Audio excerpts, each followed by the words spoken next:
เขาแบ่งให้แต่ว่าเจ้าของเพิ่นบ้านแล้วบ่มาแล้วกะเขาเลยกะเมื่อเดี๋ยวนี้ว่ะเขาแบ่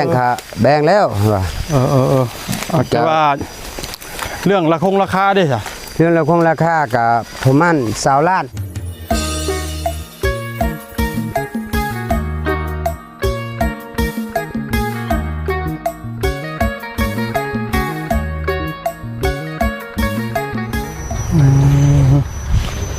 บ้านบกมาทั้งนี้บ้านนี้ก็มาหาทั้งน้องไทยน้องไม้แล้วก็พ่อเพิ่นเนาะเด้อสบายดีเด้อน้องเด้อทั้งอ้ายทั้งน้องเนาะพี่น้องเลยพ่อเพิ่นก็ขออนุญาตเรียกอ้ายก็ได้กันพี่น้องให้แต่ว่าตำรวจก็พูดว่าเพิ่นจักปีคือกัน40โดยโอ้เป็นอ้ายลุงหนวดปีนึงพี่น้องเลยว่าลุงหนวดก็เดือน8ครบ40เนาะเพิ่นก็เพิ่นว่าปีนึงนั่นแหละเนาะเขาว่าที่ดื่มเดือนก็คือจังหวัดจังไดอยู่ดื่มเดือนก็2 เดือนนั่นแหละ2 เดือน3 เดือนนั่นมั้ยโดยพอเดือน8นี่40เต็มเลยหากก็เดือน10เดือน20นี่ก็จักเท่าไรแล้วเนาะนั่นแหละโดยอันนี้พากันมาเฮ็ดยังกันนี่ป้าประแทกดินคือเบาจันว่าอยากซื้อให้น้องทาน้องมาที่ดินอยู่โอ้แล้วเพิ่นว่านี่ได้ล่ะเพิ่นว่าโดยแขกสะก้อนให้พวกทีมงานมาเบิ่งมาชมนำกันสิเหมาะสมหรือบ่อ๋อแขกมีทั้งปกมาใช้ไปฮอดใช้น่ะใช้ไปเลาะพาลุงหนวดเลาะเบิ่งเด้ลองไปเนาะเนาะก็ทักทายสวัสดีและสบายดีเด้อเพื่อนพี่น้องที่เบิร์ดจุกุจุคนเป็นทางฝั่งไทยฝั่งลาวต่างประเทศทั้งหมดยินดีต้อนรับเข้าสู่ช่องหน่อยพาเพื่อนคือเก่าเนาะมื้อนี้ก็ได้มาเบิ่งมองดินดอนต้นหญ้าที่ว่าทั้งผู้ใหญ่เพิ่นเนาะพี่น้องสิซื้อให้ทั้งน้องไม้น้องทายเพิ่นเนาะต้องเป็นผู้เพื่อนอาศัยอยู่เลยพี่น้องเนาะแต่ว่าตอนนี้ก็เป็นเพิ่นย่างเลาะอยู่พี่น้องเนาะแต่ว่าบ่ฮู้หลวงก็ว่ายังว่าบ่ฮู้ว่าฮอดใสกว้างหอมจำใดนะพี่น้องได้ก็ไปเบิ่งไปชมกันป่ะอย่าไหนพูดอย่าไหนเลาะกูเจอดงวางปลาแล้วไปดงขนาดนั้นพอดใช้ฮอดใช้น่ะจะคล้องดินว่าอยากแบ่งพวกอ้ายคือน้องโอ้เดี๋ยวทำไม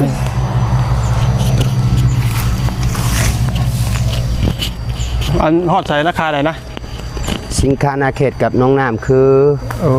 พี่บ่โดยคือเขาเฮ็ดหัวตัวนี้นะโอ้ค่าหม่องต้นไม้มาพี่บ่โดยค่ามาต้นไม้กกไม้ใหญ่กับคือติดกับมะม่วงอ๋อไปรอพี่ไปบ้างนี่แดนเขาแบ่งให้แต่ว่าเจ้าของเพิ่นบ้านแล้วบ่มาแล้วกะเขาเลยกะเมื่อเดี๋ยวนี้ว่ะเขาแบ่งแล้วว่ะแต่ว่าเรื่องราคาเด้จ้ะเรื่องราคากับประมาณ20 ล้านโอ้ประมาณ20 ล้านโดยเขาเสนอตัว20 ล้านเขาว่าอ๋อแต่ว่ายังบ่มีการต่อรองมีหรือบ่ก็คือละคิดมากอะคือบ่จันว่าสิให้ถามดี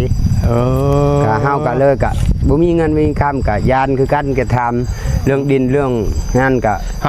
แต่ว่าทั้งว่าจันเป็นแจ้งนี่แจ้งงบนี่พอได้บ่งบนี่ยังบ่พอแต่ว่าแจ้งลงนาก่อนว่าไปทำดินแบบบ่ได้เขาจะขายถ้าว่า FC ได้เข้ามาช่วยทั้งน้องไม้น้องทายก็บุคคลขอบคุณก็เอาคุณให้อยู่ดีมีแห้งโดยคือตอนนี้นะงบทั้งว่าจันงบชื่อดินนี่ยังบ่ทันได้พอโดยและที่นี่แหละดินตอนนี้ทั้งเจ้าของดินเพิ่นน่ะมาแทกให้ทั้งอ้ายเนาะโดยและเพิ่นว่าต้องการ20 ล้านโดยอ๋อแต่ว่ายังบ่มีการต่อรองเนาะโดยเพราะว่ายังงบประมาณยังบ่พอเนาะโดยถ้าว่าบ่จันแบบถ้างบมันพอถ้าเลยว่าตกลงปงกันปักไม้ไหวลักหรือว่าจึงได้เอาเสือกมาแทกมาเฮ็ดแนวได้กะเวลาได้งบได้ยังก็เพียงพอว่าสิจ่ายเขาว่าบ่จันก็งบก็ไม่หลายแล้วเด้เขาบอกขอบใจนำผู้ใหญ่ใจดีเรื่องงบนี่ทั้งบ่จันเป็นแจ้งว่าได้ใช้งบชื่อดิน10,000 บาท10,000 บาทโดยประมาณก็6 ล้านบาทแล้วโดยประมาณ6 ล้านปลายเนาะ แต่นี่เพิ่นต้องการ20ล้านเนาะ โดย อันนี้เขานโยบายคือเฮาบ่แม่นค้าขายแต่ว่าไอ้น้องก็ ขอซื้อขอขายขอซื้อแตกต่างให้เนาะ โดยบัดนี้ล่ะเฮาขอไปขอดินเฮาบ่แม่นเฮาเว้าตัวเว้านี่เว้าอยากกินกินเงินผู้ใหญ่ใจดีบ่แม่นเฮาก็บ่มีแท้ดิน โดย บ่แม่นเฮาเว้าขี้ตัวขี้โมบ่แม่นบ่มีแท้แต่ถามน้องน้ำก็เรื่องที่ดินอยู่เฮาก็บ่มีดินเฮ็ดก็แห่งกายไปเติบ โดย ที่ดินอยู่ก็ยังบ่มีถ้าว่าผู้ใหญ่ใจดีจ้ะอยู่ในต่างประเทศยินดีว่าช่วยน้องไม้น้องทายก็ขอบคุณขอบบุญ เนาะก็ดีกับน้องน้ำน้องทายน้องไม้เนาะที่ว่าใกล้จะได้ดินดอนต้นหญ้าเป็นของตัวเองเนาะ โดย อันชื่อนี่ชื่อให้น้อง2คนเลย โดย บ่ได้เกี่ยวกับอ้ายบ่ บ่เฮาก็เป็นพ่อ อ๋อบ่แต่ว่าหมายถึงว่ามอบกรรมสิทธิ์น่ะนะ โดยมอบ มอบกรรมสิทธิ์ให้ลูก นั่นน้องไม้น้องทาย อ๋อ ถ้าว่ามีดินมีหยังก็แล้วแต่ของน้องแบบน้องไม้น้องทาย อ๋อ เวลาเส้นดินเขาซื้อได้งบลายก็มีแต่ลายเส้นของไม้ทาย อ๋อ ของ เพราะว่า พ่อนี่ พ่อก็คือพ่อได้แต่เบิ่งแย่งให้ลูกเนาะ โดย อื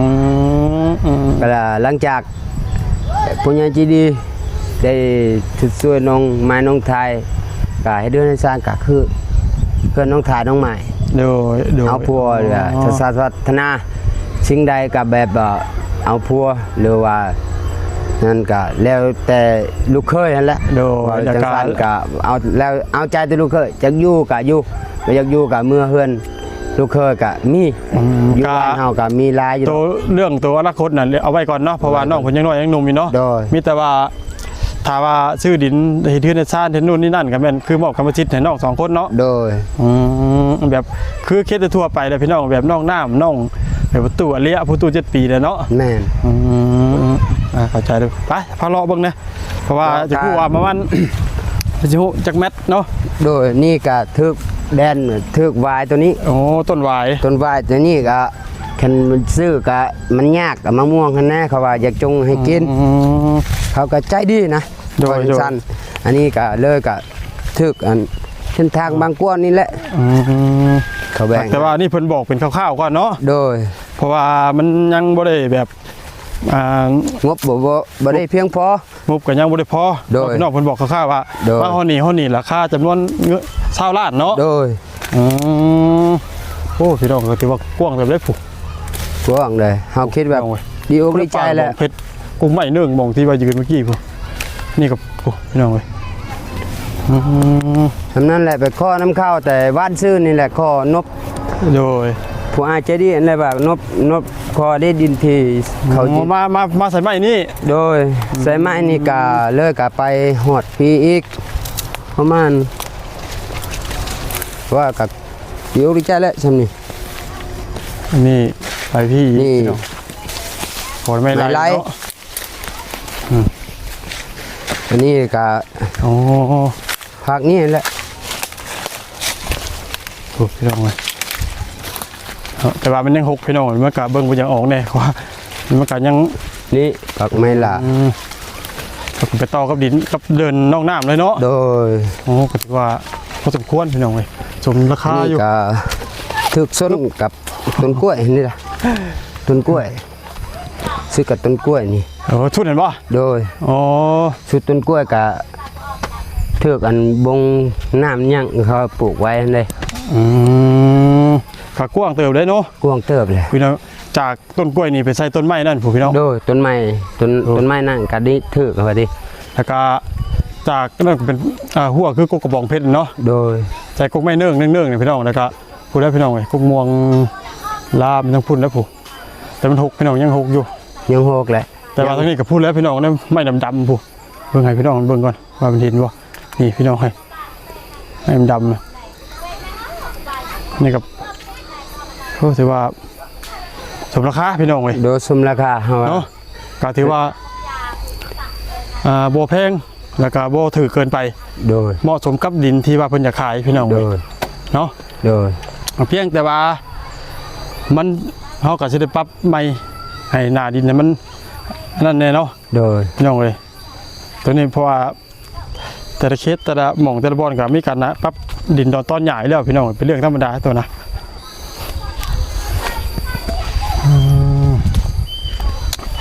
โอ้ย นี่ก็เด็ดกับแดนน้องน้ำนี่ เฮ็ดหมื้นี้เลยเนาะ เดี๋ยวสิส้นกล้วยนี่ ปักหลักไว้ว่า โอ้ คิดว่าสมควรได้เนาะ ฮะ ว่าสิว่าสมควรพนาสมควรแล้วตัวนี้ โดย อันบ่มี ถือว่า มีข้ามกะพอแล้วพอซื้อแล้วเขาแบ่งให้แต่ว่าบ่แม่นเขาจะคาตัวนี้ก็เลยว่าเฮาคอแล้วก็เขาละมีน้ำจิตน้ำใจช่วย โดย เขาน้ำจิตน้ำใจช่วยค่ะเฮาว่าขอน้องเอ้ยแต่ว่าเฮาดินดอนตอนหญ้าเฮาอยู่กับบ่ได้แต่ว่า เดินออกมาอยู่พี่ เอาไปนั่น เดินมาพี่ท้าย เฮาอยู่ขอว่าขอก็ขอก็โอเคเนาะโอเคแต่ว่าเรื่องเงินเรื่องคำเฮาจึงเว้าก็ได้เอาว่าเรื่องเงินเรื่องคำเว้าได้ แต่ว่าเท่าไหร่ราคาก็ ตู่เลี้ย ราคา สบายดีประตูตู่เลี้ยมาพี่น้องมาเอาบาดดิเกิดบ่ใส่ป้าที่โทพลิกไปเถอะดิ ระวังเหยียบผี เหยียบขี้ว่าแล้วก็เหยียบขี้บ่เจ็บตีนขึ้นเหยียบไม้เหยียบน้ำเด้ ราคาก็ประมาณนั้นแล้วเขาเลยว่า โดยสบายดีตู้โดยเป็นไงนอนเทือนใหม่ โดยนอนหลับพันดีเลยบ่ นอนรับพันดีโดยพันเลขพันเบอร์ดีบ่พันบ่ ฟันอะไรเนาะ พันว่าได้เด็กนะบอกลูกเนี่ยยินดีครับประตูอันนี้เรียกว่าประตู7 ปีเนาะพี่น้องเนาะได้เราก็ได้สมมาตรปรารถนาแล้วพี่น้องเนาะเพื่อนหลังบ้านใหญ่เพิ่นบ้านซ้ำสินอนควงบ้านนี่ เสื้อกับเสื้อบ่าวจันทร์ในบ่าวจันทร์แจกให้ โอ้มาแบบเต็มยศเลยพี่น้องเอ้ยนี่ บ้านได้นี่ YouTube Arsenal นี่แหละนี่ด้วย นี่ โดยบ่ได้เพิ่นว่าก็กล้วยนะทั้งอ้ายเพิ่นว่าก็กล้วยแล้วก็พูดแล้วผู้ก็ถือว่าสมควรอยู่เนาะ ขายอะไรอยู่พุ่น พูดแล้วพูดน่ะมันเป็นป่าเนาะมันก็เบิ่งบ่ออกในพี่น้องแต่ตามที่ลุงหนวดเบิ่งก็ถือว่า โอเคเว้ย สมมาพระควรเนาะ อยู่ไหม กุ๊กม่วงนะตู้ 6โมงนี่ โดยกุ๊กม่วงอ่ะผู้รับผู้กุ๊กไม้นึ่งผู้ ไม่นึง ผู้กุ๊กไม้นึ่งพี่น้องนี่กุ๊กนึ่งนะพี่น้องเด้อนี่เนาะผู้รับหัวก็คือปลาตะบองเพชรดูแล้ว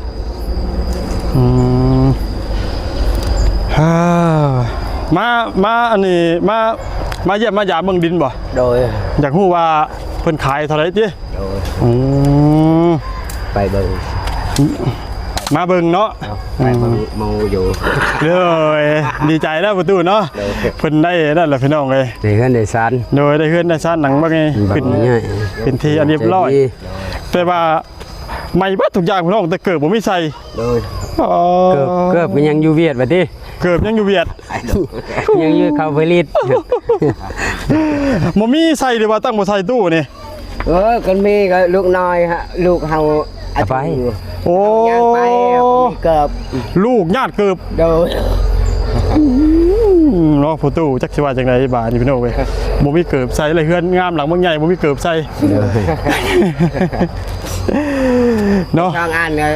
โอ้ ให้ลูก มี2อัน โดย2คู่บัดนี้ เกือบ2คู่ 2คู่ว่าเข้าใจว่า2อัน2คู่ เนาะยังดีได้ไอ้เพิ่นเปให้พี่น้องเลยมื้อซั่นเนี่ยไปบ่ถือกันหนวดเด้อ คืออันนี่ว่าอาจารย์เล่าว่าโอ้ยครั้งหนึงที่เข้าใจอยู่ดอกข้าพอตู้เว้าเบิ่งนึงก็บ่เข้าใจปานใดว่ะ อันนี้ก็คิดไปนะเกิบมันมีบ่อันคู่ก็ต้องมีคู่นี่เนาะ โดย ต้องอันก็บ่มีอันนั่นแหละเกิบมีคู่ เกียงหนึงก็ว่าเกียงหนึง จริงหนึงเกียงหนึง โดย โอ้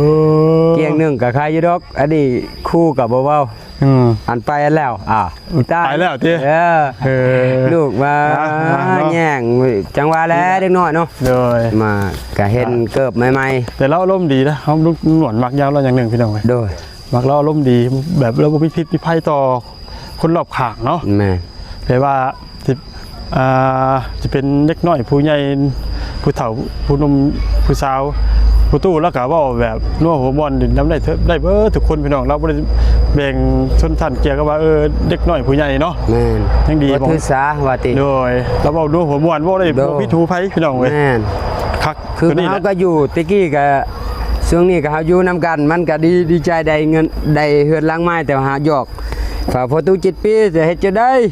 นอนฝันดีหรือบ่ว่าโอเคว่ะโอเคแล้วโอเคแล้วหลานเด้อได้